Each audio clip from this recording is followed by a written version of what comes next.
Puji Tuhan, Shalom saudara. Selamat pagi, selamat kita bertemu kepada Yesus Kristus pagi hari ini. Kita akan bersama-sama belajar tentang perikop di dalam 1 Tawari pasal 17 ini. Dan saya mendapatkan 4 poin saudara dari pasal 17 ini. Kita akan masuk dalam poin yang pertama. Kita akan baca dalam 1 Tawari pasal 17 ayat 1 sampai yang kedua. Kita akan baca bersama-sama ayat ini. 1, 2, 3. Setelah Daud mengungkap firman-Nya pada Nabi Natan, lihatlah, aku ini diam dalam rumah dari kayu aras, padahal kabut perjanjian Tuhan itu ada di bawah tenda-tenda. Lalu berkatalah Natan kepada Daud, lakukanlah segala sesuatu yang dikandung hatimu, sebab Allah menyertai engkau. Puji Tuhan saudara. Setelah diangkat tinggi oleh Tuhan, setelah Daud menjadi raja, menjadi orang yang pertama di negeri Israel, ya saudara, ternyata Daud tidak mementingkan dirinya sendiri. Dia berkata kepada Nabi Natan bahwa aku ini, katanya dia di dalam rumah dari kayu aras, tetapi tabut perjanjian Tuhan itu ada di bawah tenda. Jadi artinya saya hidup nyaman, saya hidup mungkin di rumah yang baik, ya saudara, yang tertata rapi, yang teratur rapi, tetapi tabut Tuhan itu adanya di tenda, di tempat yang tidak layak. Daud memikirkan bagaimana caranya dia mau menyenangkan hatinya Tuhan, bagaimana caranya dia mau memuaskan kebutuhan Tuhan dalam keadaan yang enak, dalam keadaan yang nyaman, dalam keadaan yang tidak berkekurangan sesuatu apapun. Daud memiliki satu hati yang rindu untuk menyukakan hati Tuhan. Saudara, yang menjadi masalahnya, tidak semua orang memiliki sikap seperti Daud. Terkadang banyak orang yang melupakan Tuhan ketika masalah hidupnya sudah beres. Ketika pergumulan datang dalam hidupnya, mereka mengejar Tuhan, mereka setia kepada Tuhan. Saya dan saudara mungkin menangis terus setiap hari di hadapan Tuhan. Kita rajin untuk berdoa, bersekutu dengan Tuhan. Apapun kita lakukan, yang penting masalah saya selesai. Tetapi apa yang kita lakukan setelah pergumulan hidup kita selesai? Ketika hidup kita diangkat tinggi oleh Tuhan, ketika kita dalam keadaan yang nyaman, tidak semua orang memikirkan lagi tentang Tuhan. Tidak semua orang, kebanyakan orang bahkan ya saudara, mementingkan rasa egois di dalam dirinya. Boro-boro mementingkan Tuhan, boro-boro mau melayani Tuhan, boro-boro mau berkorban buat Tuhan. Saya udah melakukan hal ini aja udah bersyukur. Kita tidak ingat apa yang Tuhan sudah kerjakan di waktu-waktu yang lalu. Ketika hidup kita susah, ketika kita banyak pergumulan, Tuhan selalu ada di samping kita. Tetapi ketika hidup kita sudah tenang, hidup kita sudah enak, ya saudara, kita meninggalkan Tuhan, kita melupakan Tuhan begitu saja. Kita berbuat sesuatu buat Tuhan, mungkin hanya apa yang kita bisa. Kita tidak memikirkan apapun. Ya, pokoknya udahlah, yang penting saya bisa berkorban buat Tuhan, saya bisa kasih ini buat Tuhan. Kita tidak punya satu kerinduan bagaimana caranya untuk memuaskan kebutuhan Tuhan. Daud ini berusaha memuaskan kebutuhan Tuhan, saudara. Dia tidak hanya ingin melakukan sesuatu buat Tuhan, tapi dia berusaha untuk menyenangkan hati Tuhan. Dia ingin mendirikan bait Allah. Dia ingin memuaskan hatinya Tuhan. Dia ingin memuaskan kebutuhannya Tuhan. Mendirikan bait Allah itu adalah sesuatu yang luar biasa ya saudara.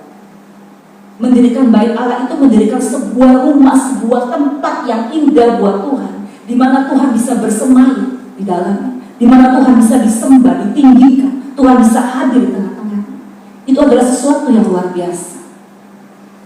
itu memuaskan hati Tuhan. Banyak dari kita, kalau kita mau melakukan sesuatu buat Tuhan, kita pakai kata jikalau, nanti ya saudara, kalau saya diberkati, jika saya bisa mencapai ini, jika saya bisa mencapai itu, maka saya akan melakukan sesuatu buat Tuhan. Banyak dari kita yang seperti itu, termasuk juga saya. Kita sering berjanji dalam hati, Tuhan, kalau Tuhan, jika Tuhan memberkati saya, maka saya pasti akan begini buat Tuhan. Jika Tuhan melakukan ini dalam hidup saya, maka saya juga akan berbuat seperti ini buat Tuhan. Banyak dari kita yang berkata seperti itu buat Tuhan. Ya saudara, tetapi ketika hidup kita diangkat, kita lupa semuanya. Saudara, pesan firman Tuhan pagi hari ini dari poin yang pertama. Apa yang kita bisa lakukan sekarang untuk Tuhan, mari kita lakukan, saudara.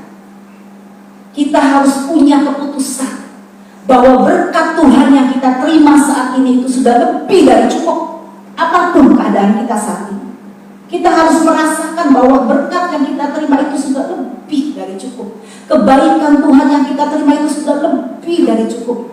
Dan sekarang kita tidak memikirkan apa yang harus kita buat buat Tuhan. Karena waktu kita tidak banyak loh saudara. Kesempatan yang Tuhan berikan buat hidup kita itu nggak tahu sampai kapan ya saudara. Kemarin saudara, waktu hari Minggu pagi, hari Sabtu malam saya sudah, ya biasa ya saudara, kalau Minggu pagi mau ke gereja, saya sudah siapkan bajunya ini segala macam, tas apa segala macam sudah masukkan ya saudara untuk beribadah besok. Tiba-tiba hari Minggu pagi jam 2 saya terbangun karena perut saya mual, saudara, sakit perut saya. Lalu saya muntah, subuh-subuh saya muntah, saya ke belakang berkali-kali ya saudara. Saya lemes, badan saya menggigil. Secara tiba-tiba saudara, sampai saya pikir, aduh, kenapa ini ya saudara? Lagi saya mau tidur enak-enak aja, baik-baik aja gitu ya saudara, nggak kerasa apa-apa gitu, nggak enak. Tapi pagi subuh menjelang sama ke gereja, saya merasakan hal yang luar biasa, sakit yang luar biasa. Sampai akhirnya saya nggak bisa pergi beribadah hari Minggu. Ibadah 1, 2, 3 saya absen saudara. Karena benar-benar saya nggak kuat, saya lemes, saya menggigil, badan saya panas waktu itu.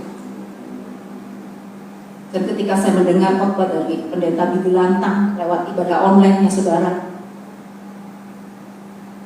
bahwa hidup manusia itu nggak tentu.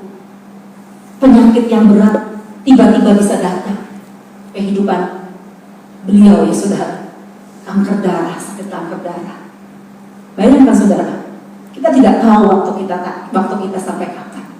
Kesempatan hidup yang kita terima dari Tuhan itu kita nggak tahu sampai kapan. Paspor kita berlakunya habisnya kapan kita nggak tahu ya saudara. Tetapi yang harus kita lakukan saat ini, apa yang bisa kita kerjakan buat Tuhan? Mari kita kerjakan sekarang. Jangan tunggu nanti, saudara. Jangan tunggu keadaan kita nyaman. Karena kalau keadaan kita nyaman, kalau keadaan kita diangkat tinggi oleh Tuhan, kita juga belum tentu bisa memuaskan hatinya Tuhan. Belum tentu, saudara. Apa yang kita bisa lakukan sekarang? Mari kita melakukannya. Daud juga memiliki banyak keinginan, saudara. Tetapi dia juga mampu untuk mewujudkannya sebagai seorang raja. Tetapi dia memberhentikannya. Dia belajar untuk memikirkan terlebih dahulu apa yang menjadi kebutuhan Tuhan. Lakukanlah untuk Tuhan apa yang bisa kita buat saat ini. Jangan tunggu nanti. Karena ada saatnya kita tidak akan bisa lagi melakukannya. Amin saudara. Itu poin yang pertama. Kita akan masuk poin yang kedua ya saudara.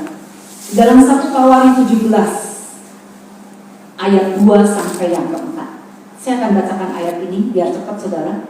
Lalu berkatalah Natan kepada Daud, lakukanlah segala sesuatu yang dikandung hatimu, sebab Allah menyertai engkau. Tetapi pada malam itu juga datanglah firman Allah kepada Natan demikian, pergilah, katakanlah kepada hambaku Daud, beginilah firman Tuhan, bukanlah engkau yang akan mendirikan rumah bagiku untuk didiami. Saudara, kalau kita diperhadapkan pada posisi Daud, kita bisa bayangkan ya saudara, Daud ini memiliki satu cita-cita yang begitu mulia. Daud ini memiliki satu pengharapan yang begitu luar biasa ya saudara, bahwa dia itu ingin sekali menyenangkan hatinya Tuhan. Dia ingin sekali mendirikan bait Allah, di mana Tuhan bisa berdiam di situ. Dia ingin sekali pokoknya memuaskan hatinya Tuhan, menyukakan hatinya Tuhan. Tapi apa jawaban yang dia dapat, saudara? Tuhan menolak apa yang ingin Daud perbuat untuk Tuhan. Tuhan mengatakan, bukanlah engkau yang akan mendirikan rumah bagiku untuk didiami. Saudara, pesan firman Tuhan yang kedua bagi hari ini buat saya dan saudara. Walaupun kita hendak melakukan sesuatu untuk memuaskan kebutuhan Tuhan, tapi kita harus bertanya terlebih dahulu pada Tuhan, apakah Tuhan mengizinkan atau tidak. Kita harus persiapkan hati kita supaya kita tidak kecewa, ya saudara. Kalau firman Tuhan berkata, rancanganku bukan rancanganku, dan jalanku bukan jalan. Tetapi, ya saudara, dikatakan bahwa seperti tingginya langit dari bumi, demikian tingginya jalanku dari jalanmu, dan rancanganmu dari rancanganku. Rancangan kita berbeda dengan Tuhan. Walaupun mungkin kita memiliki satu tujuan yang mulia, menyenangkan hatinya Tuhan, tetapi belum tentu Tuhan setuju, saudara. Tuhan mengatakan bahwa bukan Daud yang akan mendirikan bait Allah, tetapi dari keturunannya yang akan mendirikan bait Allah. Kita seringkali gagal dalam hal ini. Kita suka berbuat sesuatu yang menurut kita baik, yang menurut kita benar, ya saudara, tetapi ternyata tidak tepat sasaran. Kita suka berbuat sesuatu yang kata kitanya menyenangkan hati Tuhan, tetapi ternyata tidak tepat sasarannya. Saudara, pada zaman dulu firman Tuhan itu disampaikan lewat perkataan Nabi, seperti halnya Nabi Natan ini, ya saudara. Tetapi pada saat ini kita harus mendengarkan suara Tuhan. Dan bagaimana suara Tuhan itu disampaikan? Suara Tuhan dapat disampaikan lewat firman yang diberitakan, atau juga kita bisa tangkap suara Tuhan itu lewat persekutuan kita dengan Tuhan, lewat komunikasi doa kita dengan Tuhan. Saudara, ini satu kesaksian yang berhubungan dengan COVID ini pada belasan tahun yang lalu, ya saudara. Ya sekitar tahun 2005 lah. Waktu itu mungkin saya sudah saksikan kesaksian, tapi tidak apa-apa saya saksikan lagi. Saya waktu itu berkomitmen sebelum ada doa pagi, ya saudara, tahun 2004, bukan 2005, tahun 2004, ya saudara. Saya berdoa dengan suami saya ketika saya habis antar anak-anak sekolah. Saya selalu bersekutu setiap pagi, datang jam 7, ya saudara, karena enak kalau anak sudah pada pergi kan gak ribuh, ya saudara, gak ribut. Jadi kami mau berdoa juga tenang. Anak saya kan masih kecil waktu itu, saudara. Saya berdoa setiap hari bergumul. Dan tiba saatnya suatu hari, saudara, saya mendengar satu suara dari Tuhan ketika saya berdoa. Tuhan itu mengingatkan saya bahwa saya itu harus memberkati seorang hamba Tuhan, seorang pendeta. Bukan sedikit berkatnya, saudara, lumayan besar gitu jumlahnya, ya saudara. Lalu saya pikir, aduh, saya ada lagi kekurangan gitu, ya saudara, ya dagang lagi nggak enak gitu, lagi sepi gitu, ya saudara. lalu saya juga nggak dapat kantong apa-apa gitu ya saudara. Kok bisa harus ngasih sampai dalam jumlah besar? Maksudnya apa gitu ya saudara? Sehari, 2 hari, 3 hari terus ketika saya berdoa dengan suami saya, terus Tuhan berbicara. Sampai akhirnya saya minta kehendak Tuhan. Baiklah Tuhan, saya katakan, saya sudah sepakat dengan suami saya katakan, Tuhan baik, saya akan lakukan apa yang Tuhan mau. Tapi saya minta tanda dari Tuhan. Itu manusia ya saudara, nggak peka dengan suami Tuhan, tetap minta tanda. Padahal sudah diingatkan berkali-kali lewat doa, tapi tetap saya minta tanda dari Tuhan. Kalau seandainya tanda ini terjadi Tuhan, ada satu aset saya yang laku, saya akan genapi apa yang Tuhan suruh. Saya sepakat dengan suami saya. Saudara, Tuhan nyatakan saudara, itu aset yang udah lama, 3 tahun nggak laku-laku saudara, saya doakan. Minggu depan laku, aset itu, rumah itu laku saudara. Nggak ujuk, nggak apa gitu ya saudara ya. Temu-temu ada orang telepon, nggak pakai calo, nggak pakai perantara gitu saudara. Temu-temu telepon, saya mau beli asetnya Pak Rudi katanya yang di situ, yang di Indramayu. Saya bayar kontak, nanti besok kita akan notaris. Luar biasa ya saudara. Dan sejak saat itu saya mengerti betul bahwa ketika suara Tuhan, ketika perintah Tuhan itu Tuhan tujukan buat kita ya saudara, itu kita harus peka. Jangan sampai kita berkali-kali sudah diingatkan minta tanda segala ya saudara, minta tanda segala, apalagi kalau urusannya urusan uang ya saudara. Manusia kan biasanya kalau urusan uang langsung minta tanda dulu dong sama Tuhan. Seperti saya ya saudara, saya nggak ketiban apa-apa gitu ya, saya nggak lagi dapat kantong gede gitu. Masa saya harus memberkati, saya harus keluar uang dalam jumlah yang besar. Ya nanti dulu, itu manusia ya saudara. Tetapi firman Tuhan mengingatkan kita pagi hari ini, ketika kita mendengar perintahnya Tuhan, baik lewat firman Tuhan, ada saudara. Kalau kita lagi mendengar firman Tuhan seperti ini, ada saudara, pasti perkataan firman itu ada yang kira-kira gitu di hati kita gitu. Oh, itu teguran buat saya. Nanti Tuhan akan ingatkan terus. Itu suara Tuhan. Jadi bukan Tuhan bersabda sama kita, hei anakku, kamu harus melakukan ini. Bukan saudara, bukan seperti itu. Bukan seperti yang kita baca, seperti Nabi Nathan yang kita baca tadi, bukan saudara. Tetapi suara Tuhan itu akan diperdengarkan lewat hati kita. Tuhan akan gerakkan terus gitu saudara, gerakan terus, gerakan. Bahkan kalau kita berdoa, Tuhan akan ingatkan terus. Maaf saudara, lagi kedinginan sekarang panas. Tuhan akan ingatkan terus, Tuhan akan ingatkan terus. Setiap saat ketika kita bergumul, ketika kita berdoa, Tuhan akan ingatkan terus. Oleh sebab itu, tingkatkan persekutuan kita dengan Tuhan.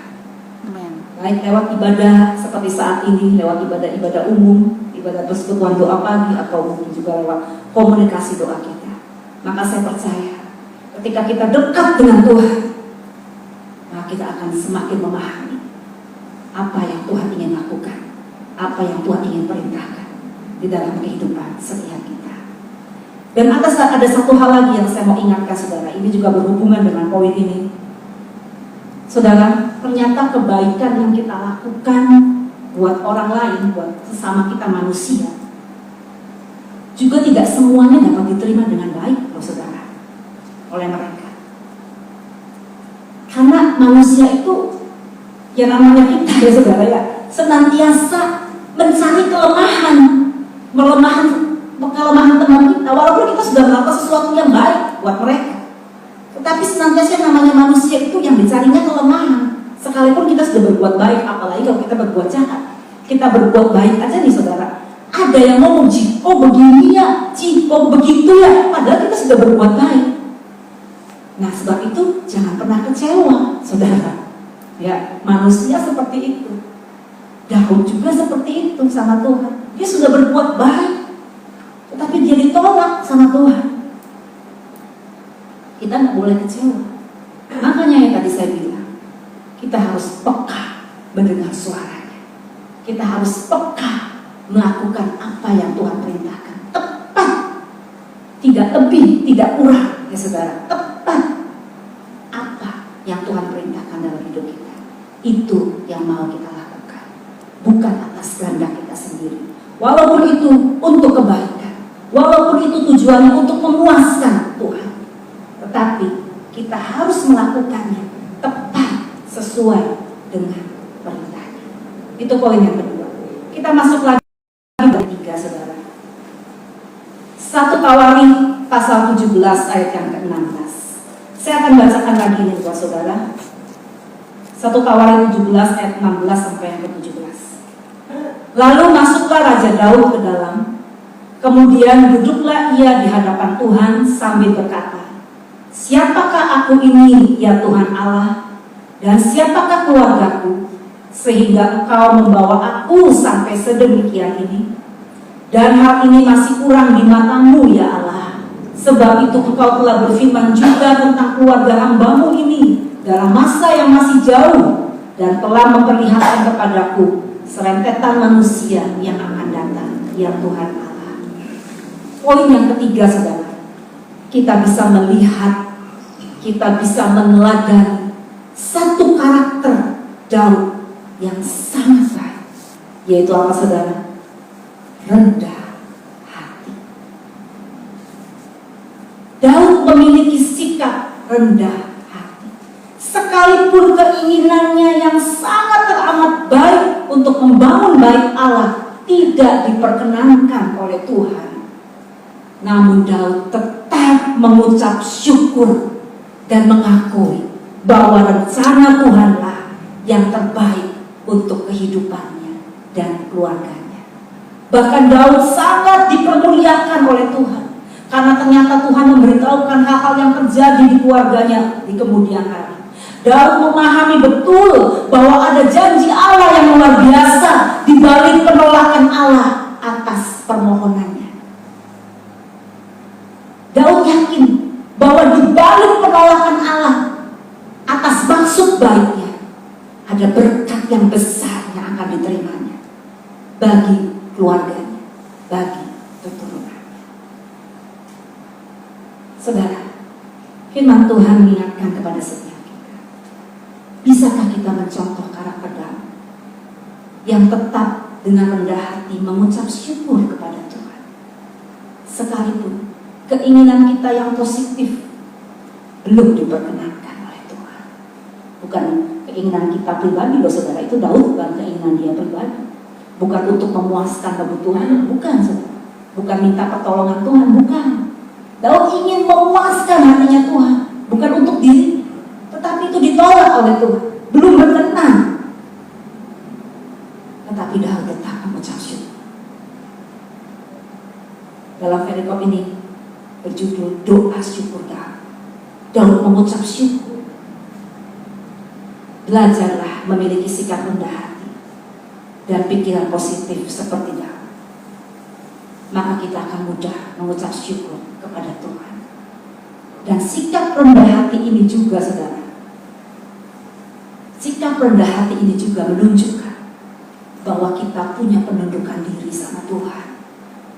Kalau Daud tidak memiliki penundukan diri sama Tuhan, dia tidak mungkin bisa bersikap rendah hati.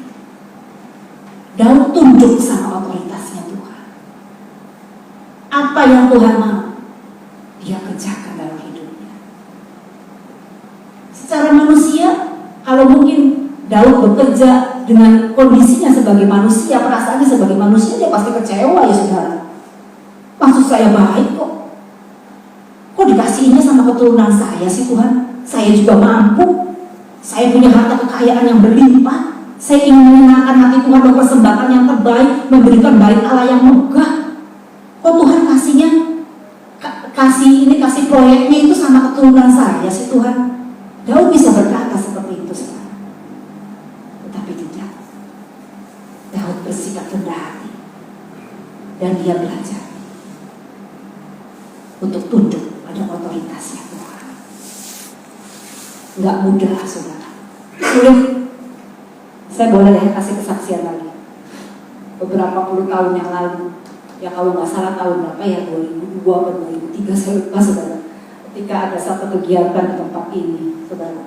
Saya waktu itu belum aktif sih, saudara. Ya belum seaktif sekarang gitu ya, saudara. Waktu itu masih baru mulai aktif. Yang namanya orang mulai aktif itu pasti belum diubahkan sepenuhnya ya, saudara.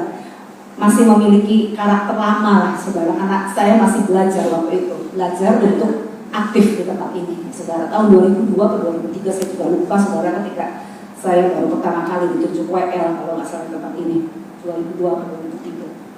Di tempat ini ada acara, waktu itu ada acara saudara, dan saya memiliki satu maksud yang baik.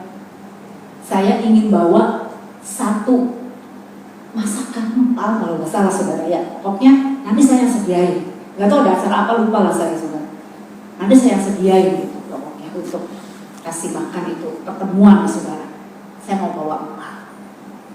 Saudara, ada salah seorang pelayan Tuhan yang nolak saudara, dia ngomong sama Pak Gembala, nggak bisa dong, ini kan berjanji katanya, dikeluarin dari uang kas, ya udah nggak bisa katanya, udah dari uang kas aja, nggak usah ada yang bawa-bawaan katanya gitu saudara.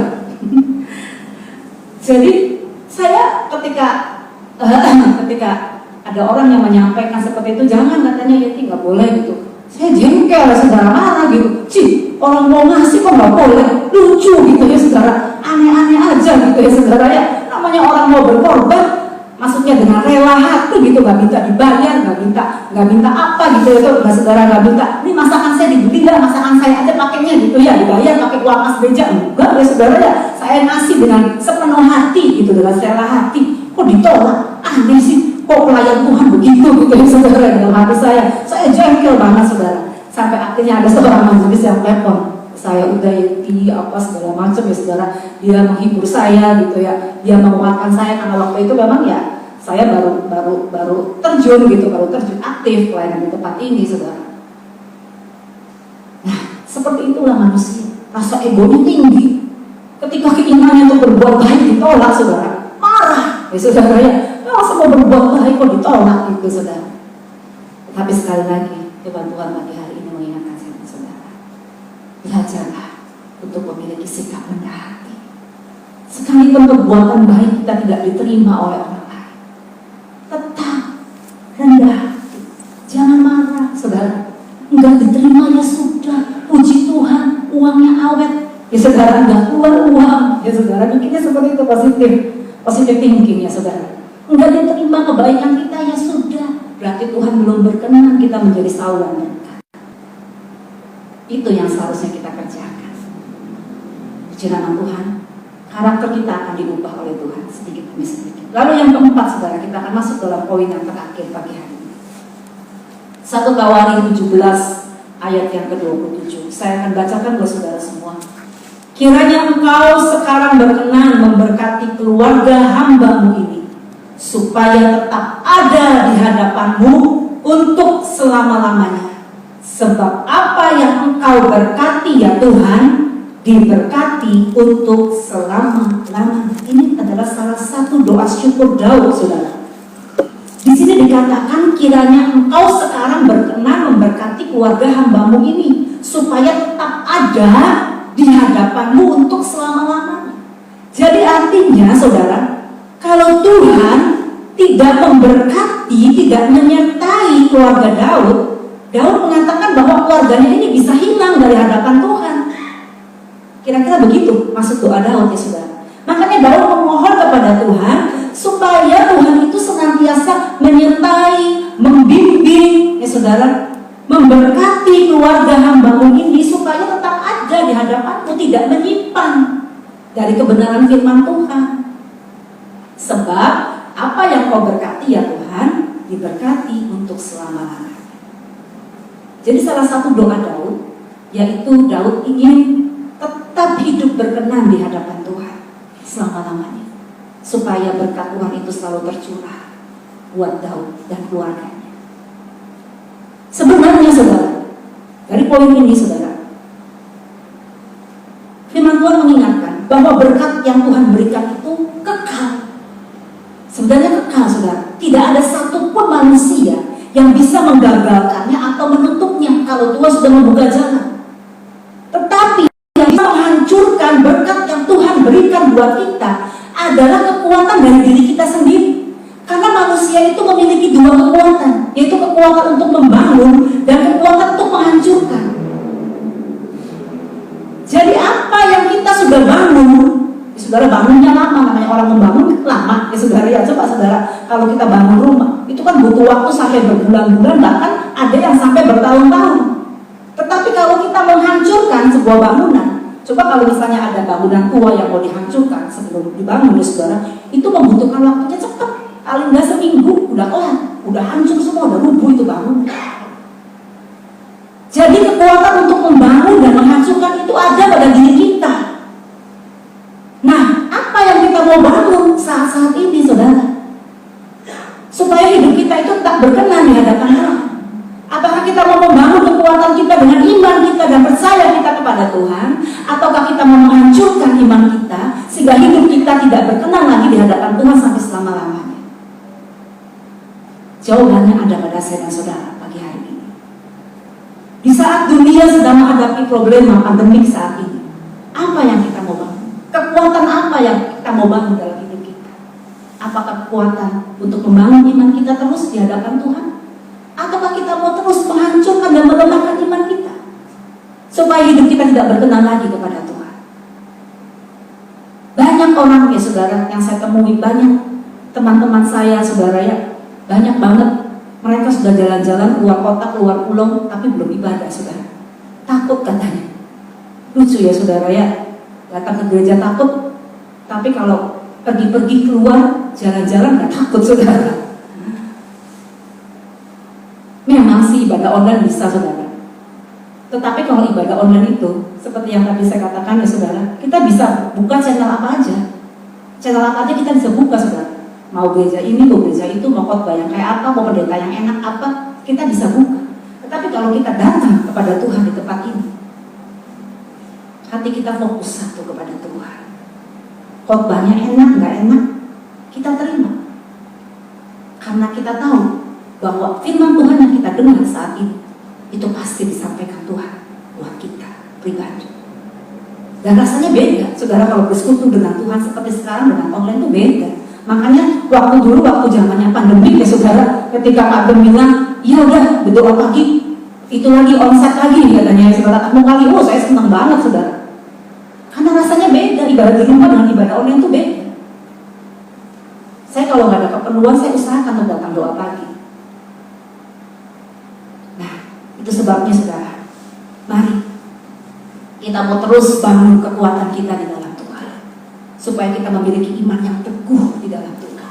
Saat ini adalah saat-saat yang benar-benar saudara, sangat sulit buat kita manusia, di mana-mana hancur, perekonomian menurun ya saudara, semuanya ketakutan muncul di mana-mana. Kalau kita berusaha untuk menghancurkan iman kita dengan kita tidak lagi membangun hubungan kita dengan Tuhan, maka kita akan habis, kita akan hancur. Daud seorang raja yang besar, memiliki kekayaan yang luar biasa saudara, tetapi dia tetap berdoa kepada Tuhan supaya Tuhan menyertai keluarganya, supaya hidupnya tetap berkenan di hadapan Tuhan.